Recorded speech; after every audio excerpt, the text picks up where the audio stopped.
안녕하세요. 청취자 여러분께서 보내주신 자료, 최근 나스닥에 상장한 핀테크 기업이죠. 차임 파이낸셜, 티커는 CHYM인데 이 기업 분석 자료를 좀 자세히 보려고 합니다. 네, 현재 상황은 어떻고 또 앞으로 전망은 어떨지 핵심만 딱딱 짚어드릴게요. 복잡한 금융정보 좀 명확하게 이해하는 시간이 됐으면 좋겠습니다. 자, 그럼 한번 시작해볼까요?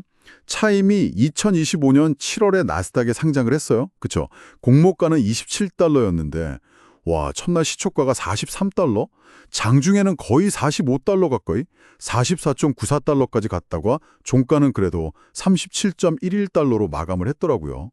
공모가 대비해서 보면 한 37%나 오른 거니까 와, 시장 기대가 진짜 컸구나 싶었는데 근데 그 이후로는 주가가 좀 내려와서 30달러 초반, 한 33달러 요 구간에서 움직이는 것 같아요. 최근 7월 11일 종가가 33.06달러였고 7월 7일에는 30달러 살짝 넘는 30.13달러. 거래량은 보니까 그래도 꾸준히 한 350만 주 이상은 되는 것 같고요. 네, 맞습니다. 이게 전형적인 패턴일 수 있는데요. 상장 직후에 이제 기대감이 확 몰렸다가 지금은 약간 숨고르기, 조정 단계를 거치면서 좀 안정화되는 과정으로 보여요. 그리고 말씀하신 대로 거래량이 상당히 뒷받침된다는 거. 이건 시장의 관심이 식지 않다, 여전히 높다, 뭐 이렇게 해석할 수 있는 부분이죠. 아, 그렇군요. 그럼 월가에서는 어떻게 보고 있나요? 이 자료들 보니까 향후 12개월 평균 목표 주가가 한 37달러에서 38달러 수준, 이 정도로 나오네요.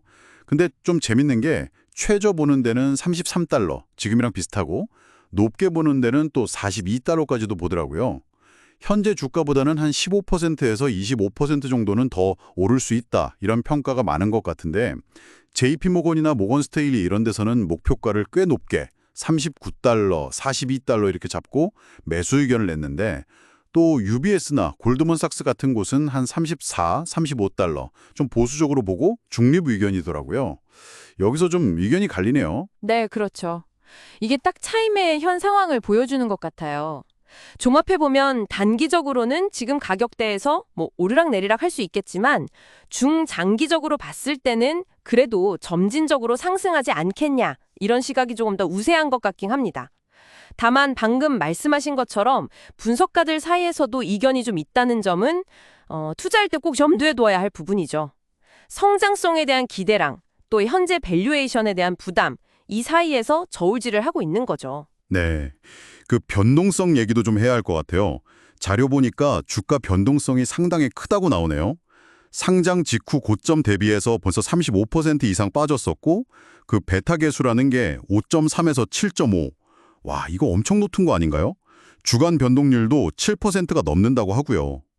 이건 뭐 IPO 락업 해제라던가 아니면 실적 발표 같은 이벤트가 있으면 변동성이 더 커질 수도 있겠네요. 맞습니다. 베타가 그 정도면 시장 평균보다 훨씬 더 민감하게 움직인다는 뜻이니까요. 그 높은 변동성이 사실 기회일 수도 있지만 반대로 보면 상당한 위험 요인이죠. 그리고 주요 리스크를 좀 짚어보면 일단 시장에 기대하는 것만큼 수익성 개선 속도가 좀 더딜 수 있다는 점, 그리고 아시겠지만 핀테크 산업 경쟁이 정말 치열하잖아요. 또 고금리 환경에 계속되는 것도 부담이고 특히 차임의 주 고객층이 중저소득층이다 보니까 경기에 좀 더 민감할 수 있다는 점도 리스크로 꼽힙니다. 아까 PER 잠깐 말씀하셨는데 150배면 사실 고평가 논란이 있을 수밖에 없어요. 물론 미래 성장 기대치가 그만큼 반영된 거다, 이렇게 볼 수도 있지만요. 그렇군요.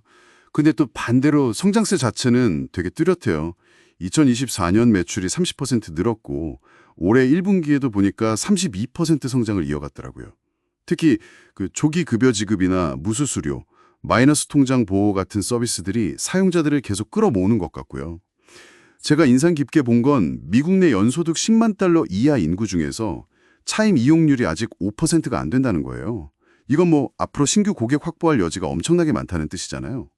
분석가들은 심지어 2026년 이후 이익 성장률을 막 90%대 이렇게 전망하기도 하고요.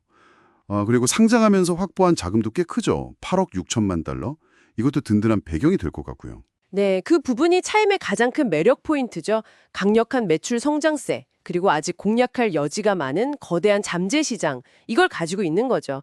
이제 관건은 이 성장세를 어떻게 정말 지속 가능한 수익으로 잘 연결시키느냐, 여기에 달렸다고 봅니다. 앞으로 이익률을 얼마나 개선하는지 그게 중요하고요. 향후에 뭐 자사주 매입이라든지 이런 주주하는 정책에 대한 기대감도 주가에는 긍정적인 요인이 될 수 있겠죠. 그럼 정리를 좀 해보면 단기적으로는 변동성이 좀 크고 수익성을 이제 증명해야 하는 그런 과제가 있지만 길게 보면 미국 내의 금융소외 계층을 공략하면서 사용자 기반을 넓혀가는 이 성장 스토리는 여전히 유효하다. 뭐 이런 거군요. 다만 주가는 당분간 좀 답답하게 한 30달러에서 40달러 이 사이에서 움직일 가능성이 커 보이고요. 네, 그렇게 요약할 수 있겠습니다. 따라서 투자 관점에서는 그 핀테크 산업 내 경쟁 구도가 어떻게 변하는지, 또 차임이 분기별로 발표하는 실적에서 실제 수익성이 얼마나 개선되는지를 좀 꼼꼼히 확인해야 하고요. 그리고 어쩔 수 없이 금리나 실업률 같은 거시경제 지표 변화도 계속 같이 보면서 좀 신중하게 접근할 필요가 있어 보입니다. 네, 오늘 여러분 덕분에 차임 파이낸셜이라는 기업을 좀 깊이 있게 들여다볼 수 있었습니다.